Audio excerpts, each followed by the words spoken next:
Oh, that's right. It's Big News Wednesday.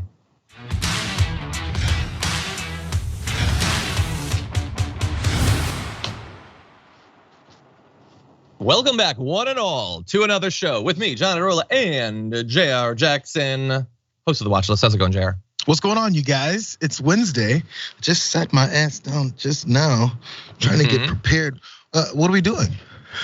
I think the news, like every morning I wake up and think, if nothing has happened, then the world's our oyster. We can talk about whatever we want. We can talk about the Mandalorian. Right before the show started, we were talking about the WWE. But we can only do that stuff if no news happens, and unfortunately, there's news. But fortunately, the news is pretty fun today. So I have been waiting for, I was gonna say what feels like 2 months. I think it actually has been 2 months since the Tucker Carlson text messages came out of him admitting who he really was, which he is contractually not allowed to do on air. How is he gonna win Trump back over? How is he gonna win the MAGA base back over? And we've found it with an absolutely fawning and deeply embarrassing interview with Donald Trump. So we're gonna dive all of the way into that in just a little bit. But after that, there is a lot of other important news, including 2024 election cycle. But to be clear, I'm not talking about the presidential elections. I mean, what the hell is going on with the current Senate that we have? And what Senate could we have in 2 years? Will the Republicans repeat the disastrous series of own goals that we saw in 2022? So we're gonna be talking about that. And we've got an actual groomer. We found one. We were warned the groomers were out there and we found one. Can you guess anything about the groomer? We'll find out together. And then the aftermath, I'm gonna say, is the most bonkers fun aftermath that we've had in some time. Just random. Like we finally were able to have an aftermath that didn't have to get super serious, so long as you consider Kid Fight Club to be a joyous experience, I guess. So we'll see. But anyway, for now, please hit the like button, share the stream, flood us with your tweets, your super chats, your comments, not only to fill our hearts with joy, with breaking news, and perhaps with a funny quip or two, but also to enter you into the opportunity for a $100 Blue Apron gift card, which could be yours. Nice. You send the right comment. We'll find out together. Anyway, with all that said and more, I'll preface it by one more thing. Obviously, I am not feeling amazing. I have a splitting headache. Only the news and your comments can bring me back from the brink of a migraine. So with all of that additionally said, Jayar, are you ready to do this thing? I'm ready. I just feel bad because I'm okay. Okay, well then you're gonna have to pull even more than your weight. But let's start off with some fun with this. For a man who is caricatured as an extremist, we think you'll find what he has to say moderate, sensible, and wise. Moderate, sensible, and wise. That is what Tucker Carlson thought of Donald Trump in his interview, which aired yesterday, which is a little bit different than what he has said about him in recent months, including that he's a demonic force, a destroyer. He could destroy us if we play it wrong. We're very close to being able to ignore Trump most nights. I truly can't wait. I hate him passionately. You know, that guy who is moderate and wise. So this is the Tucker Carlson apology tour, the just desperately groveling for Trump to accept him, for the MAGA base to accept him, to ignore all of those things he said when he didn't think you would know that he was saying it. And the funny thing was, it's not just the intro where he has to be fawning. I want you to take a look at this next little clip. It's just a brief little snippet of the interview. And I want you to let me know in the chat, how would you describe Tucker Carlson's facial expression and body language? Let's jump into this. Literally, he said, but so why? He goes, why oh why do you send me a picture of my house? I said, you'll have to figure that one out, Abdul.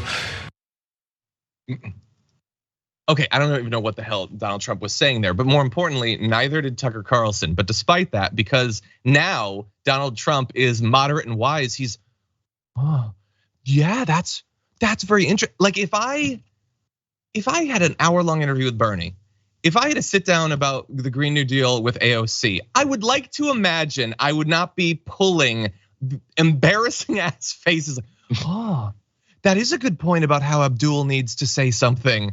Jesus, here is a screenshot that I think sums up the entirety of the interview. That is the face that this guy, who definitely was thinking about how much smarter he is than Donald Trump, how much better he is than Donald Trump.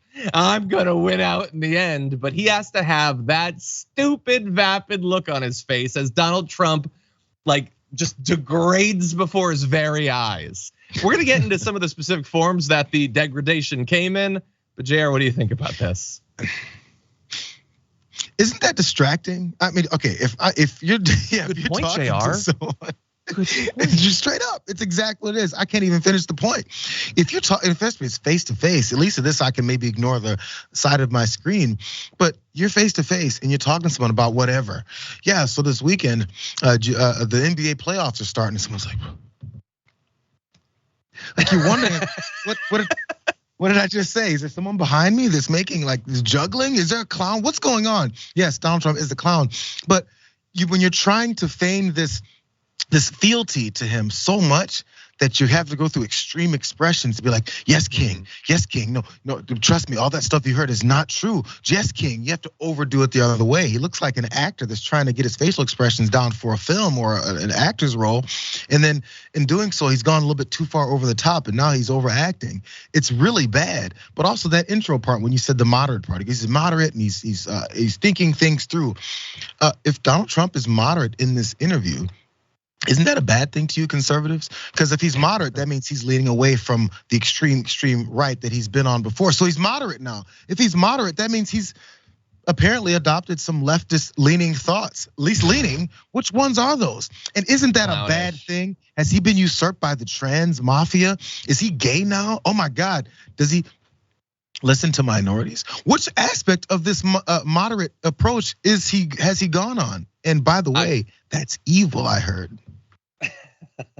Well, look, I'm going to reassure you because I know that you have now, as a result of this new possibility, become untethered.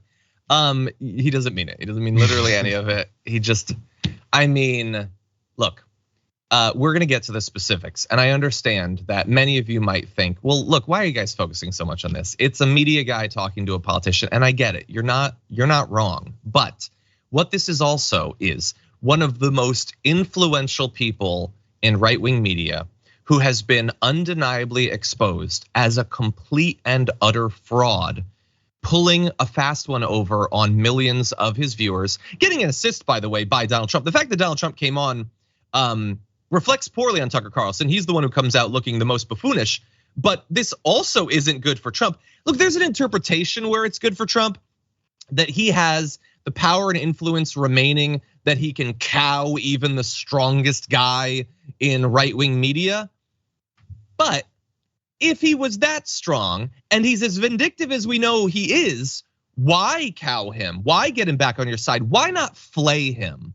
Why not end his career to send a strong message to everyone else who secretly behind your back is talking smack about you? Why not do that?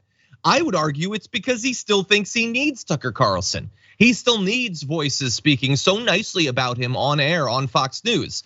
So it's kind of like, I think first glance, it's sort of a signal of strength, but what it represents is bad for both of them. But that said, fine, okay, Tucker Carlson is being embarrassed. That's gonna happen. He's, I love your comments. But let's jump into a little bit more fun, starting with this. And I'll tell you, people were crying. People that work there, professionally work there, that have no problems putting in murderers, and they see everybody. It's tough place. And they were crying. They were actually crying. They said, I'm sorry. They'd say, 2024, sir, 2024. And tears are pouring down their eyes. I've never seen anything like the whole. So in one sense, it was beautiful because they get it. In another sense, it's nasty. I went to the Wharton School of Finance. They didn't teach me about that. That wasn't like they didn't know about the arraignment part? That wasn't, we didn't have a class on arraignment. Again, Tucker Carlson, they didn't teach you about the consequences of your illegal action. Great point. It doesn't bother me at all that you're a clownish buffoon who commits totally needless own goals legally and makes it so much harder for us to stay in power. It doesn't bother me at all. I actually think it's really funny.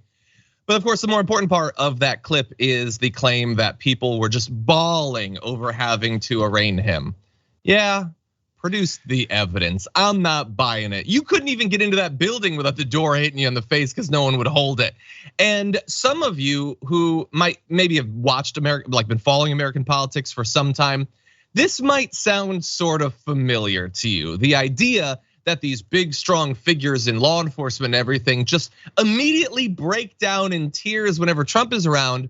Others have noticed that he often speaks in such a fashion. Here is just a little bit of a fascinating, much longer mashup of these sorts of stories. It happens every time. A very, very powerful guy, big, strong guy. He was a strong, tough guy. Strong, tough cookie, big, strong guy. And he's crying with tears coming down in his face. Said, thank you, Mr. President, for saving our country. This happens all the time. Thank you, sir, for saving our country. And he was crying. And I'm telling you, he was crying. I don't think this guy cried when he was a baby. In fact, I looked at him and I said, I wouldn't want to fight these guys. Well, they were strong, tough men and women. And half of them were crying. A big, strong guy grabbed me. And he was almost crying. Half of them had tears coming down their face. Of the 9, 8 of them were crying. They were crying. I mean, there were like 8 or 9 of them, and only one wasn't. And I said, what's your problem? And I don't cry. Very tough, very strong, very powerful men. They were crying, actually. And they were crying with happiness. One person came in and actually just broke down and started crying. You know, there's something very special about this place. And I won't tell you who, but the biggest, from the biggest companies.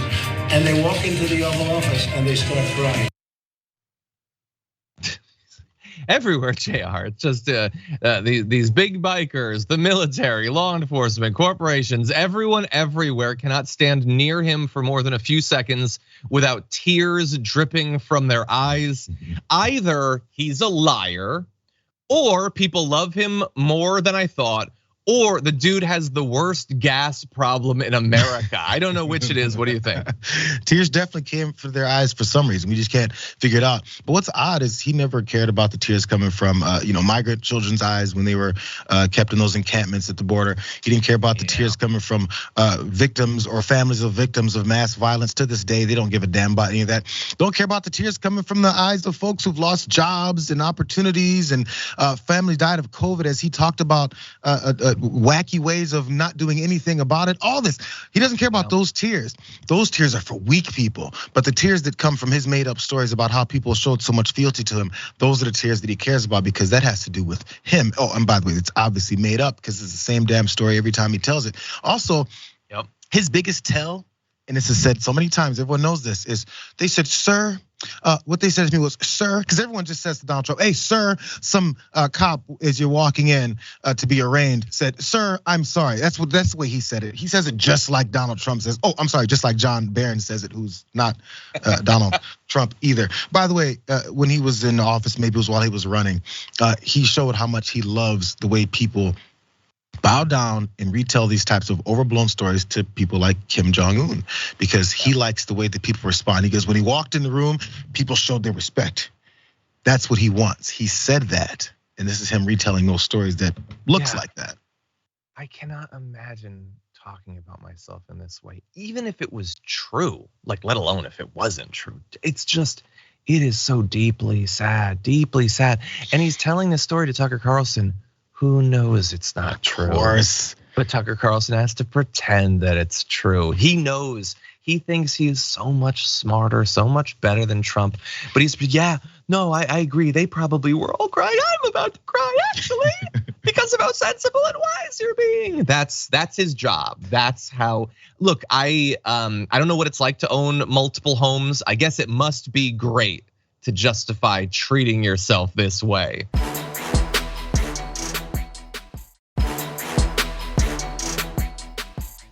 Anyway, let's jump from the merely buffoonish to the actually deeply troubling. Let's start with this.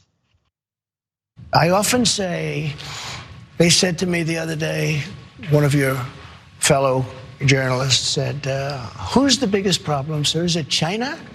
Could it be Russia? Could it be North Korea? No, I said, the biggest problem is from within. It's these sick, radical people from within. If any of you watching this video have read up on the history of fascism in particular context, how fascist philosophy disseminates itself, how it gets people activated to support the regime, then you might have recognized some of what you just heard there. If not, that was a SparkNotes version of it. The idea is that there is a rot growing at the heart of our country from people who are simultaneously a radical fringe and weak and pathetic and tiny and small, but also at all times the greatest threat that has ever faced everyone, so threatening that literally anything done to stop them is justified. That is what you just saw there. No, China, Russia, whatever. And look, by the way, I don't mind that for once he skipped an opportunity to demonize China. That's cool and novel. But the idea that there is this amorphous, nebulous other that is tearing our country apart from the inside out, and we should do whatever it takes to root them out.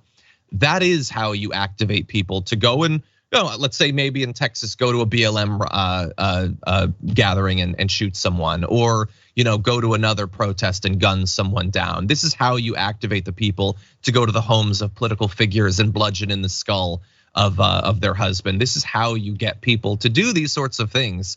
And so that was a nice masterclass from Donald Trump without us having to pay. What do you think, Jayar? Yeah, it's normal straight through history. It's referring to things that we've seen throughout. The Jewish folks were a threat to those Nazis because they're willing to destroy our lives, destroy our bloodline, all these types of things. It's dangerous. They're coming for us, so we have to get to them first. All those black folks doing civil rights movement, they're dangerous, they're violent, they're coming for your wives and your family, and they're coming to destroy our society. What else is coming to destroy our society now? It's gay folks, it's trans folks, it's migration. All these things are coming to destroy your society. They're coming to get us. They want to come kill us. One trans mass shooter is now turned into this trans mafia of folks that are coming to shoot folks up. But again, the one happened a week later, suddenly that's no longer an issue. But we're trying to find different ways to go about this. Every time to give me the same explanation and motivation for the violence that they want to perpetuate now, which is they're coming for us, so you got to shoot first. They're coming for you. It's over and over and over again. It's not just Trump, it's these other pundits that go through this same thing over and over again of how they're coming for you. Matt Walsh says they're coming for you. Charlie Kirk said they're coming for you. We have to put them in camps because they're coming for us. Matt Gaetz, elected official, they're coming for us. We need to start arresting people because the Dems are activating this trans mafia to come kill you. If you hear it millions of times, you're gonna be petrified and you're gonna grab that gun, you're gonna go do what you think you have to do. Yeah, and I'm glad that there you ran through a lot of the different forms that it comes in, but I still remember Tucker Carlson, his nightly monologues about how BLM riots are going, mobs are going through the streets and they're gonna pull your family out of your house, which is it is the thinnest veneer over black people are coming for your wife that I think I've ever heard in American politics, or they're gonna trans your kid. This isn't a thing where a forever marginalized and stigmatized group is finally experiencing a little bit of empathy from some select individuals, either culturally or in positions of power, where they feel like maybe we can start to adjust things in a way that allow them to live full lives. No, they're coming for your kids and they're gonna mutilate them. This is something that happens non-consensually, I guess, but that's just two of the many forms that it comes in. And sometimes they'll use something more general like the swamp or the globalists, that way they can demonize government bureaucracy as well as Jewish people internationally. They have a lot of cover words from people that often talk about how they tell it like it is. They sure love coming up with little get out of revealing your bigotry free cards for themselves. But anyway, I expect that that is going to be one of the constants throughout this campaign, the demonizing of an other that justifies them doing whatever they want. That said, look, I would love to have just focused this entire segment on his stands on particular issues. There were not a lot. There weren't, by the way, even a lot of questions. Tucker Carlson mostly just sat back with that dumb smile on his face and let Trump rant about whatever he wanted. But they did talk about one area that is of particular importance to me. So why don't we start off with this? When I listen to people talk about global warming, that the ocean will rise in the next 300 years by 1/8 of an inch, and they talk about this is our problem. Our big problem is nuclear warming. I mean, nobody even talks about it. The environmentalists talk about all this nonsense in many cases. Look, I'm an environmentalist also, I guess, in my own way, because I've done a good job with the environment, but nobody talks about nuclear. By the way, he's not even talking, like you might think, oh, he means that if we're going to engage in a national debate about how to deal with climate change and energy production, then we should also consider nuclear energy or something. That's not what he's talking about. He's saying, screw all that environmental stuff, let's talk about nuclear weapons. That is literally what he's talking about, and he'll continue talking about it. Little bit of a fact check, him doing well when it comes to the environment. What effect did he have on the environment other than nullifying a ton of the president, like Obama era environmental executive orders? Like, what are you talking about? What effect he's had on the discourse around climate change? I'll remind you, he claimed in that video that you just saw that in 300 years, the oceans are gonna go up 1/8 of an inch. He nailed us. That is an honest assessment of the climate science. No, but look, how are we supposed to have a civilization? How are we supposed to have a society when he'll make that claim? And some of you might think, oh, now I'm gonna have to like correct people when no, it's not gonna matter. It doesn't matter when you correct these people for the obvious flaws in their argument. I tweeted out really fast as an aside, I tweeted out an argument about the don't say period bill. So they want to end conversations up to grade 6 having to do with menstruation in school. It's not the only thing the bill does, but it's one of the things the bill does. So I tweeted that out, and a ton of right wingers are like, you're lying. That's not in there, it wouldn't do that. Why are you lying, you fake news media? And so I replied with a screen cap of the Republican who proposed the bill saying that yes, it would stop that. And immediately one of the guys who had before been like, why won't you address this? You lied. Immediately turned to, well, yeah, but that's not a lot of girls. And do you really want them talking about it anyway? So immediately went from you're lying to, okay, so it's true, but I don't care. So what's the point of any of this? What is the point of political debate? What is the point of having a discourse when nobody seems to give a damn about what is true? Climate scientists are not claiming that the oceans are gonna go up 1/8 of an inch in 300 years. That is so buffoonish that we shouldn't even have to stop to correct it. Sorry, Jayar. We shouldn't. No, you're right. And it's the only thought I have is, listen, and you hit the point as far as the political debate in the country. Why have it? If somebody's like, oh, you guys should debate, what? Really close, John. What the hell for? Why would I debate someone? Careful. Am I gonna debate Wile E. Coyote on whether or not if he runs off the cliff, if he can fall, or if he keeps picking up the anvil, the Acme anvil and uses that company, whether or not it's gonna blow up in his face? Yo, this is cartoonish stuff. And a significant portion of our country believes you can run off the cliff chasing the Roadrunner and you might be able to keep running because the Roadrunner was able to. Yes, no, it's that cartoonish because he just makes things up. It doesn't matter, and they continue to. So they have this coalition of people who make up enough things that they go, well, there's 7 people over there that said. Matter of fact, there's a whole damn network called Fox News that makes all this stuff up all the time. And then when they do, we can just say that's the fact because enough people that are looking to profit off of these blatant, obvious lies just make it up. And then once it's disproven, you go, well, it's not really that bad though, is it?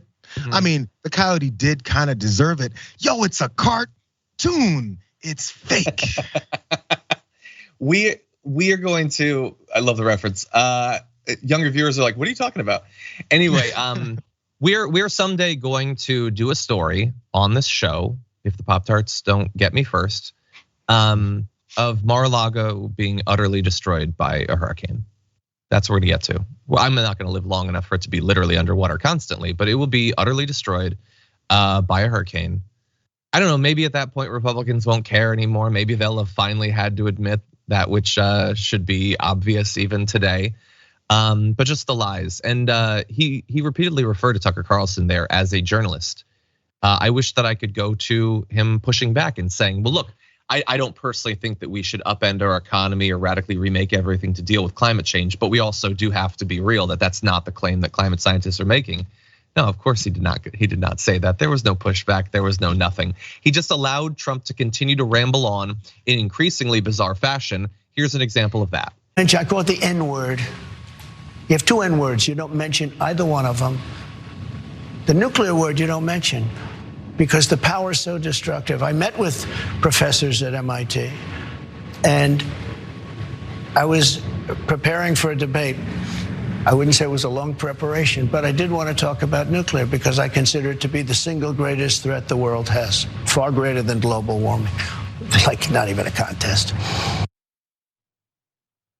I have spent what feels like the last 70 years of my life having to listen to Donald Trump, think about Donald Trump, speak about Donald Trump. So I think that I have an okay understanding of how his mind works or how it tries to work. I have no idea what flaw in his brain, cockroach chewing on his neurons. I don't know what has led him to repeatedly do this N-word thing. I don't get what he's getting out of it. I know it's something bad. I know it's obviously something racist, but it's just so deeply weird. For a guy who, like, the ground floor for his rhetoric is a clown show, it is amongst the most bizarre eccentricities of him. What do you think? Yeah, I was gonna say, I thought I've heard this before. The N-word. It's the N-word. It's the He N-word. repeatedly does it. Over and over again, because that's salacious. It gets people's attention. Like, oh, is he gonna say the N-word finally? Because we know that he says it. So anyway, is he gonna say the N-word? No, he's bringing up the N-word. Oh, nuclear. Now I'm paying attention. It's just his trick to try and get people to listen to what he's saying, because it's the same damn thing over and over again, like he always does. But no, so okay, nuclear's there. I want to do something about nuclear. What are you gonna do about nuclear, Don? No one asked him that. What are you gonna do about it? And then when people do ask him, or if he decides to expand, the answer is, well, I would just be standing there. And then once I'm there, then no one does it. That's just how this thing works. Vladimir Putin wouldn't have invaded Ukraine because I was standing there. What does that have to do? How? What happens? What conversations are had? Why is it that you and your presence just makes nuclear go away? Go away. I don't know. I'm so tired. I don't know. Maybe, you know, like babies are born with like a soft spot on their skull. Maybe his never hardens. So every time he combs his fake hair, he scratches a part of his brain that makes him say crazy stuff. I don't know. I don't know. Hey, a small little fun factoid.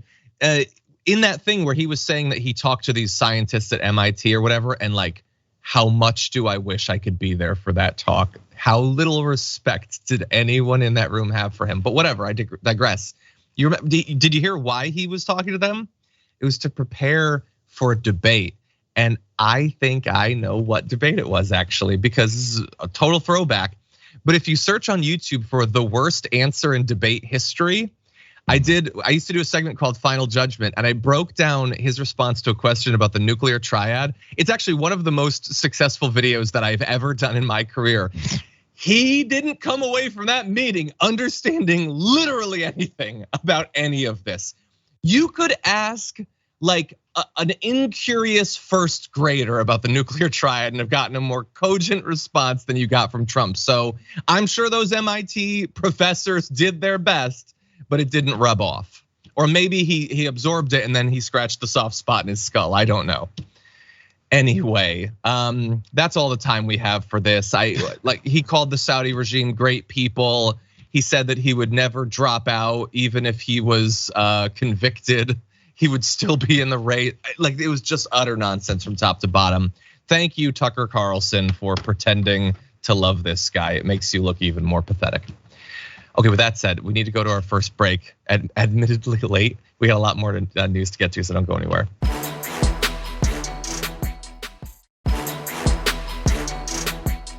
Trump repeatedly said in that interview, I've never said the word. He kept saying it.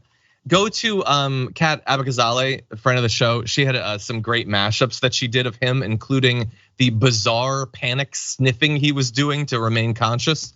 Anyway, it's fun stuff, so go take a look at that. Okay, with that said, let's jump into far more serious and consequential news. Dianne Feinstein still has a couple of years left in the Senate. She's not running for re-election, but she's still technically there. Sorry, I mean, she's still technically in her seat. She is not technically there. She actually was regrettably hospitalized in early March for shingles and has remained in her San Francisco home since March 7th. So it's about 5 weeks now. During that time has missed 60 votes of the 82 that have been taken in the Senate so far in 2023. So has not been able to participate in those votes. Now, this happens from time to time, but we need to take stock of how significant her absence actually is right now, including making it far more difficult for judges to be pushed through the Senate. This is one of the most important things that the Senate does, particularly in a time where they can't pass legislation thanks to the Republicans controlling the House, but they can't actually do it right now. Senator Dick Durbin says, I can't consider nominees in these circumstances because a tie vote is a losing vote in committee. We still have some nominees left on the calendar that we can work on, but we have more in the wings that we would like to process through the committee. So there's some that have already gotten through the committee process. Those could potentially be voted on, although again, her absence might potentially jeopardize that. Others can't even move forward. Delays have already prevented 10 nominees from going through and getting a vote. That is 10 potential judges at a variety of levels across the country that are not in their position and are at risk of never entering into their position because Dianne Feinstein is still not here. And she has given no indication that the continuing health problems, let alone the long-standing concerns about mental health, are gonna lead to her resigning from her position. So they're about to come back into term, the Senate. So will we have votes on these in a week, in a month, in 6? I have no idea, and they're not giving any specifics. What do you think? Yeah, it's kind of it sucks because no matter which side of the aisle some of these politicians are on, as they get older or maybe something happens. Look, I mean, Mitch McConnell, I don't know if he's still in the hospital or still at home after that fall. It's devastating for many of these folks that go through any kind of health issues via maybe shingles or a fall or mental health, anything like that. As people start to have their issues, then it kind of sucks once they aren't able to be there. And it results in things like this happening because you want to hold on to your power, your prestige, your standing in society, whatever it is. The reasons people do this, they lose sight of the whole fact and the reasons why they went there in the first place, which is to represent people.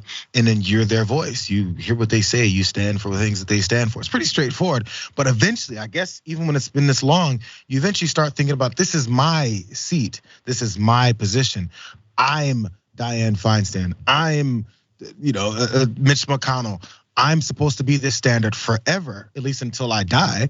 So anything else that happens in the meantime, who cares? This is about me. Yeah. It always comes back to that for some reason. It doesn't have to be vicious. It doesn't have to be like you're out to get other folks, but you have to see the results of this type of action or this type of decision to be like, no, I'm holding on to it. What are you losing, bro? Chill out, go relax, chill on the porch. I would love to. I think it's just defiance. It's just knee jerk. No. I leave when I want to. You can't make me, even if it would be really beneficial. We've had other examples of that in the Supreme Court, I'll say, in recent years that have been very consequential. These people all consider themselves to be the most important person in the world. And they are not gonna have, some minor little group like, I don't know, the vast majority of her constituents who think she needs to move on, tell her what to do. And I'm not like, it's not like it was just the shingles thing. If you're hospitalized and you can't vote, I understand that happens from time to time. Fetterman took time in a facility to deal with a health problem. I'm not getting on Feinstein for a health problem.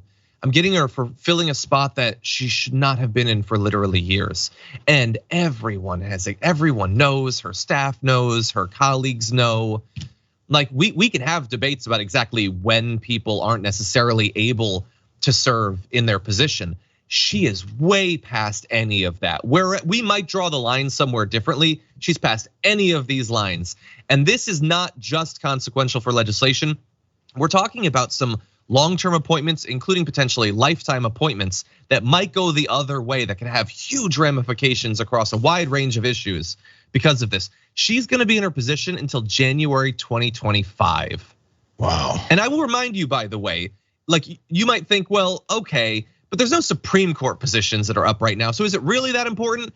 Well, I will remind you that just last week, a Trump appointed federal judge in Texas ruled that the FDA didn't have the authority to approve medicine abortion, the pill, potentially jeopardizing access to millions of people who've relied on it for decades to safely end pregnancies.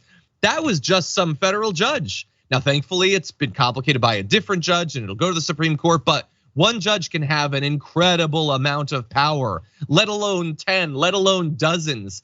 And Biden has been fairly successful thus far in getting judges through. He's confirmed, I think, 118. That might be a little bit outdated.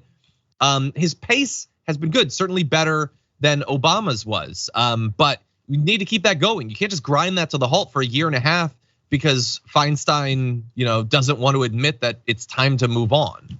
Any final thoughts? It's tiring, but again, what you'll see is when Trump's in office, when any of these Republicans get in office, it's a freeway of passing through all these judges because they know. Back to Mitch McConnell, he said it openly. The most important thing is to appoint certain judges that will rule in our direction. Nothing about the law, nothing about actual judicial process that will rule our way.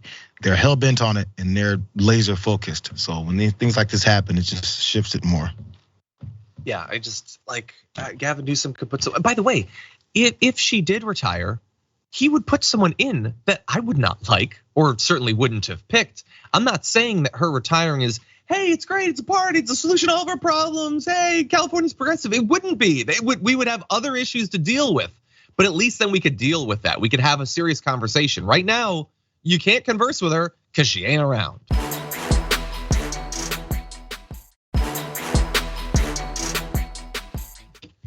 Anyway, let's move on to one other related topic just briefly. I want to get Jayar's thoughts about this. Whether you believe Donald Trump, if he becomes the Republican nominee, has an easy or an incredibly difficult road to becoming president again, there is one aspect of the 2024 election I think everyone agrees is going to be tough for the Democrats, and that is the battle to keep control of the Senate, which thankfully, because of the special elections, they have just narrowly retained control of. But in this next cycle, Democrats are defending 20 seats, including 8 that are considered less than safe.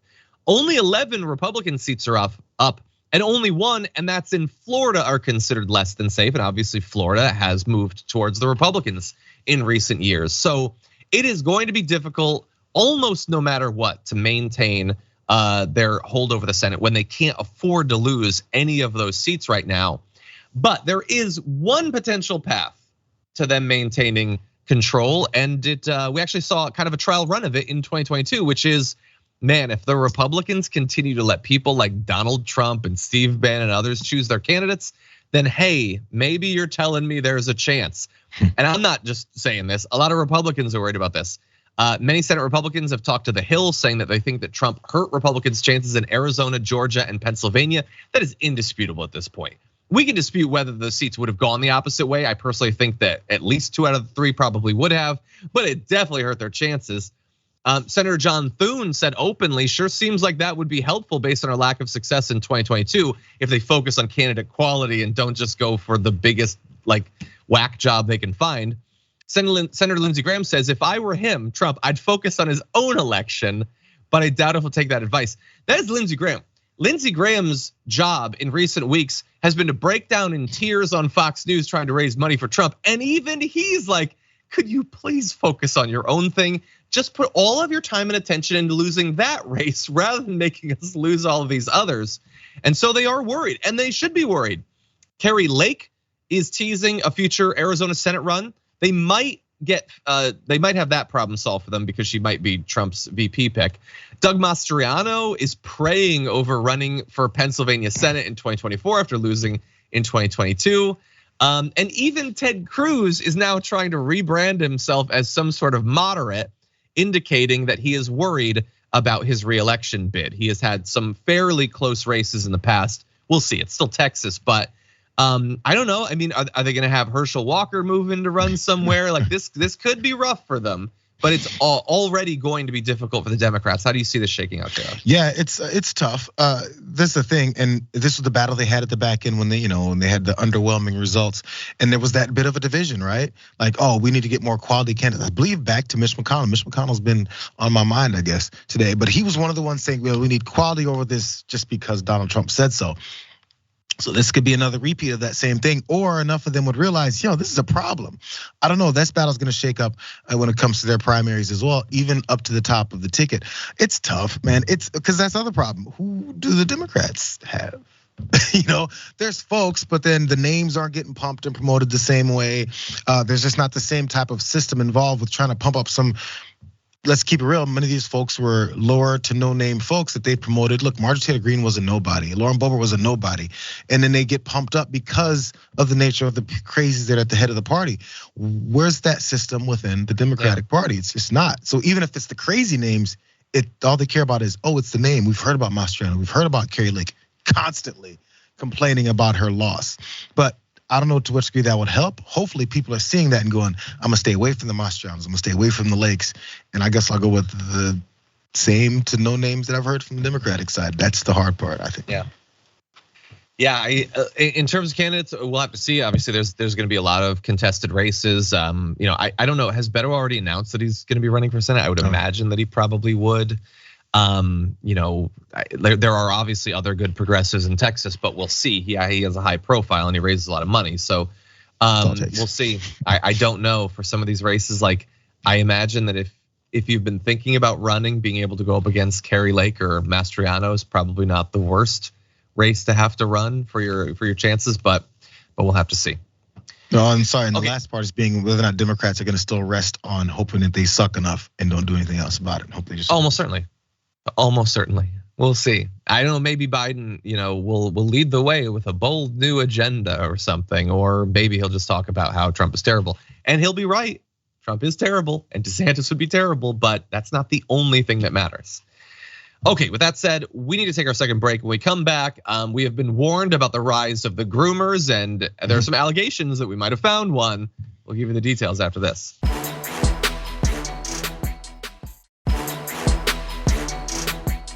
Okay, Resto Dragon says in reference to our conversation about 2028, says, Joe's no spring chicken. Yeah, I get it. I would advise him to not run again, so I totally agree. Thomas Sears says Brett and Bart should be assigned to create theme songs for each of the TYT shows.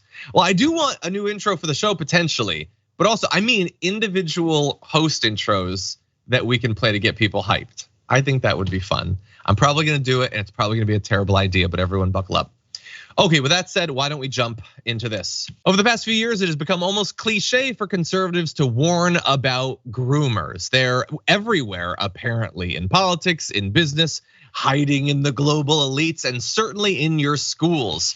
Now, thankfully, we do have some politicians who are warning against this and trying to get us on our guard against these people who would prey on children. People like perhaps Texas Representative Brian Slatton, who just, I believe a week ago tweeted this Bible quote that says, "But whoever causes the downfall of one of these little ones who believe in me, it would be better for him if a heavy millstone were hung around his neck and were drowned in the depths of the sea." So he's warning against these sorts of people who'd prey on the young. It's also a quote that's used by many on the right to justify the death penalty being used more often. But anyway, the reason he would quote this is because he's a good conservative family man. You can see he's a Christian conservative as well as a proud Texan. You can see him there posing with family. He's also a guy with hobbies, and that's where perhaps we find a problem, because one of his hobbies involves hanging out with his interns. Sorry, one intern individually with alcohol. Do you see where I'm going here? There's a complaint filed with the House General Investigating Committee by a legislative staffer obtained by the Texas Tribune, as well as a Tribune source with direct knowledge of the incident, that said that Stanton called his intern, who was underage 21, after 10 p.m. on Friday, prime business hours, to invite her to his apartment where he served her alcohol. But that's not all. According to allegations in the complaint obtained by the Tribune, Slatton later showed that intern fake emails that claimed to have information about the incident in an apparent loyalty test, and told her not to tell anyone about the incident. And here is where that's a real problem. So this 45-year-old, I believe, married guy wants to hang out on the weekend with one of his young interns and give her alcohol, but is also cautioning her to not tell anyone about it and is testing her loyalty. If I was writing like a cliche version of grooming behavior, I kind of feel like this is it. That said, Jayar, this is a guy who has warned us just a week ago that you should have a millstone hung around your neck if you try to lead one of the little ones astray. I wonder if he'll stick to that position now. Well, I guess this little one isn't little enough for him to think this is a problem. I mean, they're still, I assume over 18, but still young, I guess. And honestly, other than that, just the position of power, obviously. Even if people say, she's an adult, it's fine outside of, whatever issues that may be happening personally. But then just like when it comes to exactly the positions of power. So then the loyalty tests and all that stuff, that's like your boss, bro. Or, if you want to have a job in this field, or if you want to continue on and continue your upward trajectory, and you've worked your whole life to get to this point, and you're hoping that this is the beginning of a career, all that stuff is hanging over folks' head, and you think he doesn't know that? So, I mean, even if you want to cross outside of childhood grooming, this is the basic example of just workplace boss over employee type of behavior. And if you don't do what I like, even though it's all kind, and from his point of view, what he may think, it's pressure on that person to then continue providing whatever it is that he's hoping that she'll provide. By the way, they say they are the Texas Republican House Speaker is going to be looking into the accusations. They say take it very seriously, and it is just allegations at this point. So bear that in mind. And also, look, I mean, you could potentially say like, okay, so he's more than double this person's age, best case scenario. But I guess it could be consensual, although the person did file a complaint. So it seems like there were some actual issues there. But worst case scenario, what is it? It's a guy who's cheating or whatever. It's a private thing. He can do what he wants. No, you can do all of these things. You can make all of these arguments. He's not making those arguments. That's what I'm saying. He is the one trying to wield his supposed moral purity as a weapon to wield against those he hates or has trained others to hate. That is where the problem actually gets. If you are going to try to present yourself as this moral force, maybe you could try actually living up to it a little bit. And also, if you're a conservative and you're watching this, like I understand that you think that groomers are like the main threat facing America, other than maybe high school trans athletes or something. Why doesn't it bother you that the pedophiles and the groomers so often turn out to be Republicans or people literally involved in this effort? Why is that not a thing that bothers you? And why is this a thing that he would engage in? It's because, to wrap this up, they say they're against grooming, but they also constantly talk about how people should get married younger and should breed younger. Matt Walsh's whole career as like an attempted VJ was talking about the breedability of 16-year-olds, because they say groomer as if it's this expansive thing, protect the children. It's not. They're talking about like demonizing the LGBTQ community. That's what they mean. They're talking about what they're certainly not talking about is a middle-aged man trying to hook up with as young as possible a woman. That is protected behavior from their point of view. Can we go to his banner there with his family and everything, and his his campaign? What is the thing? You see where Brian is written? What is that? First I thought it was like a bullhorn or something, like college cheerleaders will like yell out of but it doesn't look like that. And yeah, those go the other way. Is it a cannon? Maybe it's a cannon. I was trying to figure what that circle point is on the left side of it, next to the shape of Texas. The solid circle side. I guess it's a cannon. I was like, in this particular circumstance, I was like, what is that? I don't know. There are guesses that it's a cannon, it's a joint, it's a broken rolling pin. I don't think it's a broken. Does that have historic significance or something? I don't know. But anyway, look, they're gonna look into it, and it might not be true. I'm just saying, like, man, the more someone yells about this sort of stuff, just dig a little bit, just look into them a little bit and see what you find. The people who run these forums, the people who run these Telegram groups so often get found with child pornography and stuff like that.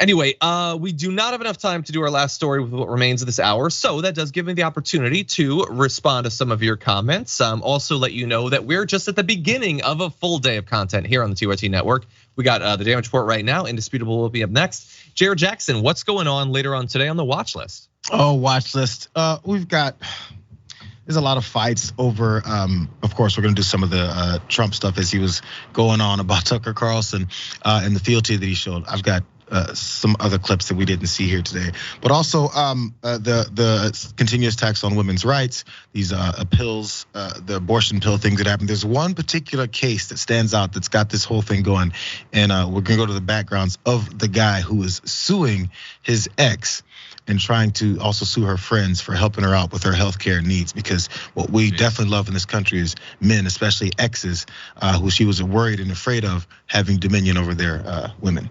That's the way things should work in this country, because there's America. So a fun rundown. I hear you loud and clear. Really fast before we close. Hold on, I wanted to read this comment from Ricardo. It says, John went to college in Austin. How does he not know the canon? Because I never went to one of those games. I know that I probably should have. Oh, this is like a University of Texas thing? I don't know. I don't do the sports. But anyway, and No Quarters says fights. I think we're going to Creator Clash. I just want to remind you that coming up in 2 days is the second Creator Clash. And maybe that doesn't mean anything to you, but what it should mean is Abelina Sabrina is going to be doing a charity boxing event.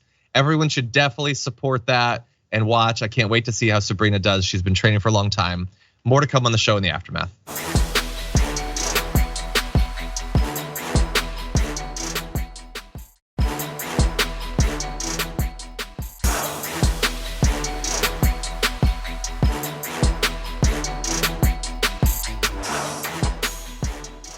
Thanks for listening to the full episode of The Damage Report. Support our work, listen ad-free, access members-only bonus content, and more by subscribing to Apple Podcasts at apple.co/TYT. I'm your host, John Iadarola. I'll see you soon.